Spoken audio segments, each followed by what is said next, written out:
This is no ordinary kitchen. Chefs here are using unconventional sources to recreate everyday foods, such as eggs. Playing with ingredients that are totally different in the food system is a lot like walking on the moon. We're doing things that no one's ever done before, so it's challenging. San Francisco-based Hampton Creek uses robotics to identify plants from around the world to recreate food traditionally made from animal sources, such as mayonnaise. And we look into the different molecular characteristics, and ultimately we're able to identify relationships between what we see on a molecular level and whether it causes a cake to rise, or it makes a mayo taste good, or whether it binds a cookie together, or makes a nice creamy butter.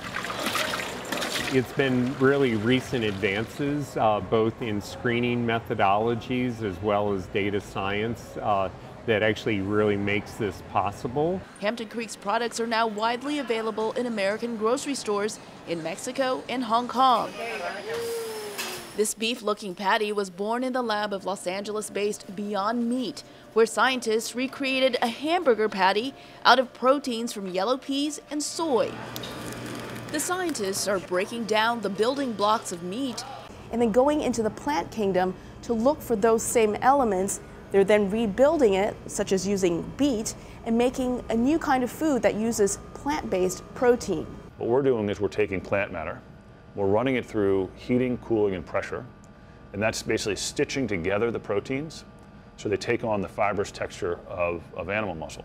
Could plants hold the key to solving global food problems? Whether it's Asia, Africa, India, you're seeing a very strong trend toward increasing animal protein consumption. I don't think as a globe we can afford that. Food security is an increasingly big issue, particularly because of climate change and some other issues. I think if you expand the number of tools that we can use to feed people really well, you help to mitigate against these risks.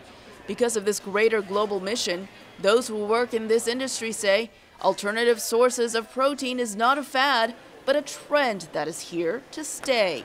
Elizabeth Lee, VOA News, San Francisco. Oh, sneaking right behind you. Now you see me, now you don't.